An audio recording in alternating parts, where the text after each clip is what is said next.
సభకు నమస్కారం అండి.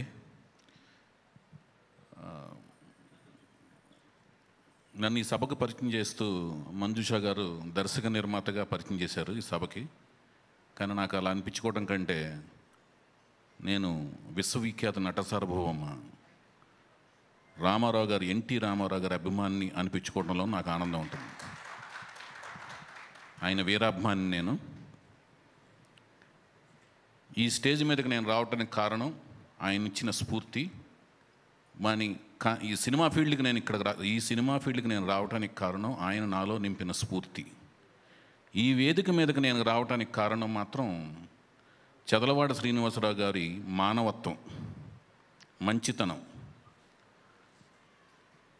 దాని గురించి ఎంతసేపు చెప్పినా కూడా తక్కువే అవుతుంది. కాబట్టి మాకంటే ముందు మా అగ్రజుడైన మా ప్రసన్న కుమార్ గారు చక్కగా వివరంగా అన్ని మాటల్లో ఆయన ఎన్ని చేతల్లో ఎన్ని చేశారో వాటిల్లోని 10% చెప్పారు ఆయన. అలాంటివి 100% ఆయన చదలవాడ శ్రీనివాసరావు గారు చేసిన పనుల్లో అన్నీ అలాంటివే ఉంటాయి. ఆ మానవత్వంతో ఆయనలో నిండి ఉన్న సెంటిమెంట్తో ఎన్నో మంచి పనులు చేశారు. అలాంటి సెంటిమెంట్లు అంటే ప్రసన్న కుమార్ గారు మాట్లాడిన తర్వాత, అంతకుముందు కొన్ని వక్తలు మాట్లాడిన తర్వాత ఆఖరిలో మాట్లాడాల్సి వచ్చిన పరిస్థితి వచ్చినప్పుడు ఏం మాట్లాడతాకి ఏమి ఉండవు. కాబట్టి చదలవాడ శ్రీనివాసరావు గారికి మనసు నిండా సెంటిమెంట్లు నిండిపోయి మానవత్వంతో ఉంటారు. కాబట్టి ఆ సెంటిమెంట్లు ఈ సినిమాకి కలిసి రావాలని మనస్ఫూర్తి కోరుకుంటూ ఒక 2 సెంటిమెంట్లు నేను చెప్తానికి ప్రయత్నిస్తున్నాను. అదేంటంటే, ఒకే ఒక్కటి సినిమాలో మగధీర అనే సాంగ్ చేశారు. దాని మీద సినిమా వచ్చింది, ఒక బ్లాక్ బస్టర్ అయింది. అలాగే కేజీఎఫ్లో ధీరా ధీరా ధీరా అని ఒక సాంగ్ చేశారు, ఇప్పుడు సినిమాగా రాబోతుంది. ఇది అలాగే బ్లాక్ బస్టర్ అవ్వాలని మనస్ఫూర్తి కోరుకుంటున్నాను సెంటిమెంట్గా. రెండవ సెంటిమెంట్ ఏంటంటే, ఇందాక తుమ్మల ప్రసన్న కుమార్ గారు, మా అన్నగారు, ఆయన తన మాటల్లో చెప్పారు, డ్రైవర్ రాముడు ఫిబ్రవరి 2న రిలీజ్ అయింది. అలాగే ఈ సినిమా కూడా, ధీరా సినిమా కూడా బ్లాక్ బస్టర్ అవ్వాలని ఆయన ఆశించారు. అది జరగాలని కోరుకుంటున్నాను. అలాగే అదే రోజున శంకరాభరణం కూడా రిలీజ్ అయింది. అది ఒక పెద్ద బ్లాక్ బస్టర్ సినిమా ఇండస్ట్రీలో.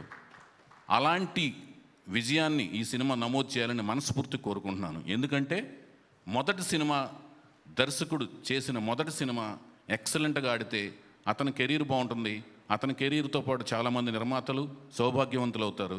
అలాగే చాలామందికి సాంకేతిక నిపుణులకి, నటీనటులకి అవకాశం వస్తుంది. కాబట్టి విక్రాంత్ శ్రీనివాస్కి మంచి హిట్ అవ్వాలని మనస్ఫూర్తి కోరుకుంటూ, మీ శ్రమ గురించి, మీరు పరిశ్రమించిన విధానం గురించి అందరూ ఇంతకుముందు చెప్పారు. కాబట్టి నేను కొత్తగా, నాకు ఎక్కువగా మన ఇద్దరికి పరిచయం లేదు, కానీ I wish you all good luck brother.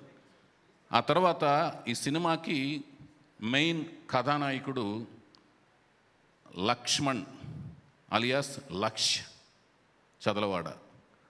ఆయన అతి త్వరలోనే పెద్ద స్టార్గా పరిణామం చెందాలని మనస్ఫూర్తి కోరుకుంటున్నాను. ఎందుకంటే ఇంతకు నుంచి అందరూ చెప్తూనే ఉన్నారు, కంటెంట్ కట్అవుట్ ఉంది. కట్అవుట్తో పాటు ఇందాక నాకు తెలిసిన వివరాల ప్రకారం ఆయనలో కంటెంట్ కూడా ఉంది. ఎందుకంటే బిచ్చగాడ్ అనే సినిమాని జడ్జ్ చేసి తెలుగు సినిమా ఇండస్ట్రీకి పరిచయం చేసిన ఒక జడ్జిమెంట్ ఆయనలో ఉంది. కాబట్టి ఆ జడ్జిమెంట్స్తో ఆయన మంచి ప్రాజెక్ట్తో, ఇలాంటి ప్రాజెక్ట్తో మరింత బ్లాక్ బస్టర్ హీరో అవ్వాలని మనస్ఫూర్తి కోరుకుంటున్నాను. I wish you all good luck అండి, మనస్ఫూర్తి కోరుకుంటున్నాను. అలాగే శ్రీ తిరుమల తిరుపతి వెంకటేశ్వర ఫిలిమ్స్ సంస్థ ముందుకు వెళ్ళాలని, చదలవాడ బ్రదర్స్ సమర్పణలో మరిన్ని మంచి సినిమాలు రావాలని, పద్మావతి చదలవాడ గారు విజయవంతమైన నిర్మాతగా మరిన్ని సినిమాలు అందించాలని మనస్ఫూర్తి కోరుకుంటూ, ఈ అవకాశం ఇచ్చిన ప్రతి ఒక్కరికి, అంటే ముందు ముఖ్యంగా మా చదలవాడ శ్రీనివాసరావు గారికి, నా గురించి మంచి వాక్యాలు చెప్పిన ప్రతి ఒక్కరికి కృతజ్ఞతలు తెలియజేసుకుంటూ సెలవు తీసుకుంటున్నాను. I wish you all good luck. Thank you sir, thank you so much. And me next movie కోసం కూడా మేము ఎదురు చూస్తూ ఉంటాము అని తెలియజేయాలనుకుంటూ ఉన్నాము. అండ్ ఆయన చూడండి.